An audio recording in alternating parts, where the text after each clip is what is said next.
آپ کو اسکرین پر ابھی جو ویڈیو دکھانے والے ہیں آج آنے والے تباہ کن اور شدید زلزلے کے وقت جو منظر دیکھنے کو ملا، اس منظر کو دیکھ کر ہو سکتا ہے کہ آپ کے رونگٹے کھڑے ہو جائیں، اور یہ بھی ہو سکتا ہے کہ یہ منظر شاید ہی آپ نے اپنی زندگی میں پہلے کبھی دیکھا ہو، کیونکہ 1952 کے بعد اس زلزلے کو ایک شدید اور تاریخی زلزلہ بھی قرار دیا جا رہا ہے۔ اس زلزلے کے جھٹکوں کی شدت کا اندازہ جو ویڈیو ابھی آپ کو آگے چل کے دکھانے والے ہیں اس سے تو لگایا جائے گا، لیکن سمندر کے اندر ایک اور صورتحال تھی، اور وہ صورتحال جب ٹیلی ویژن پر نشر ہوئی تو لوگوں نے آنن فانن اپنے گھروں کو چھوڑنا شروع کر دیا۔ وہ کیا منظر تھا جس کی وجہ سے اتنا زیادہ خوف پیدا ہو گیا کہ صرف روس کے مشرقی علاقے ہی نہیں بلکہ کئی اور ممالک میں بھی سونامی کی چند منٹوں میں وارننگ جاری کی گئی۔ میں ہوں عادل عزیز خان زادہ، آپ دیکھ رہے ہیں نیوز 24/7 اردو۔ اس طرح کی معلوماتی نیوز اپڈیٹس کے لیے اگر آپ یوٹیوب پر دیکھ رہے ہیں تو سبسکرائب یا جوائن کا بٹن اگر موجود ہے تو پریس کر دیں تاکہ اپڈیٹس آپ کو ملتی رہیں۔ دیگر سوشل میڈیا اکاؤنٹس پر دیکھنے والے ناظرین بھی ہمیں جوائن کر سکتے ہیں۔ سب سے پہلے تازہ ترین اپڈیٹس ہونے کیا جا رہا ہے، اگلے چند گھنٹے کیوں اہم ہیں،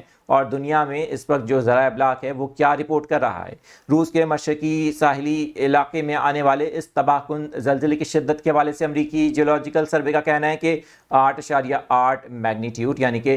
8.8 شدت کا جو زلزلہ تھا، اس کے جھٹکے 1 منٹ سے زائد دورانیے تک محسوس کیے گئے۔ زلزلے کی زیر زمین گہرائی صرف 18 کلومیٹر تھی۔ جو ویڈیو آپ کو دکھانے والے ہیں آگے چل کے آپ کو اس کی شدت کا اندازہ تو ہوگا، لیکن آپ کو یہ منظر ہو سکتا ہے ماضی میں کبھی دیکھنے کو نہیں ملا، جو سمندر کی صورتحال تھی جب سمندر میں زلزلہ آیا، کیونکہ یہ زلزلہ سمندر کے اندر رپورٹ کیا گیا تو سمندر میں جب سونامی کی جو لہریں بلند ہوئیں تو وہ منظر دیکھ کر شہری خوف زدہ ہو گئے۔ اس زلزلے کے باعث کئی علاقوں میں یہ دیکھ سکتے ہیں آپ، یہ جو منظر اس وقت آپ کو دکھایا جا رہا ہے، آپ دیکھیے کہ زلزلے کی شدت کا اندازہ لگائیں کہ ہر چیز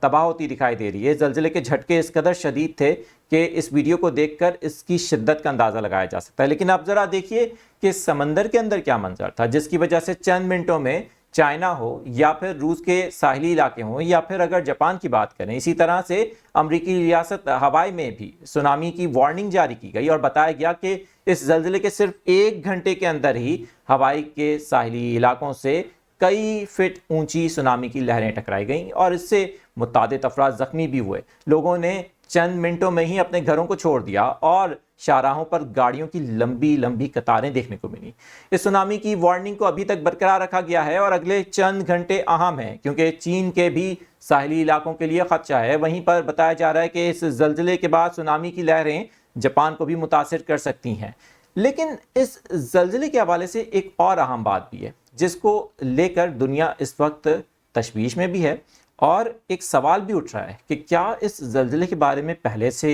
پتا تھا یا اس کی پہلے سے پیشگوئی کی گئی تھی؟ ہماری ساتھی کومل اکبر خان کی آواز میں یہ اپڈیٹ آپ دیکھیے جس کے اندر جاپان کی بابا وانگا سمجھی جانے والی ایک جو خاتون ہیں ان کی جانب سے یہ پیشگوئی کی گئی تھی کہ جولائی 2025 میں ایک شدید زلزلہ یا سونامی اس کے بعد آئے گا اور اس سے تباہی ہوگی۔ اس میں کیا کہا گیا تھا ذرا آپ یہ دیکھیے۔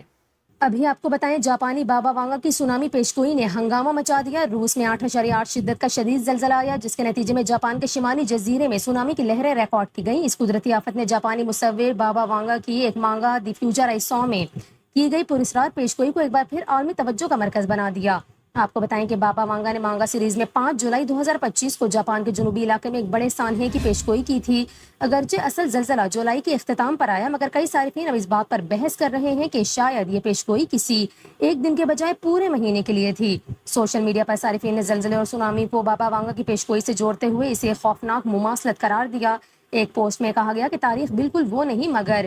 بابا وانگا کے ویژن کی عزت کرنی پڑے گی۔ آپ کو بتائیں کہ بابا وانگا کی اس پیشگوئی کے بعد جاپان کے لیے ہانگ کانگ سے جون کے آخر سے جولائی کے آغاز تک فضائی بکنگز میں 83% کمی ریکارڈ کی گئی تھی، جس سے عوامی خوف اور خدشات کا اندازہ لگایا جا سکتا ہے۔ تاہم جاپانی ماہرین اور حکام نے اس پیشگوئی کو غیر سائنسی قرار دیا تھا۔ آپ کو بتائیں کہ ٹوکیو یونیورسٹی کے پروفیسر کا کہنا ہے کہ زلزلے کی درست پیشگوئی ممکن نہیں اور اس طرح کی باتوں کو سنجیدہ نہیں لینا چاہیے۔ جاپانی حکومت نے بھی عوام سے اپیل کی تھی کہ وہ ایسی غیر سائنسی پیشگوئیوں پر یقین نہ کریں۔ آپ کو بتائیں کہ بابا وانگا نے 2011 کے توہوکو زلزلے کی بھی پیشگوئی کی تھی، جس کے باعث انہیں کچھ ہلکے درست اندازہ لگانے والی فنکارہ تصور کرتے ہیں۔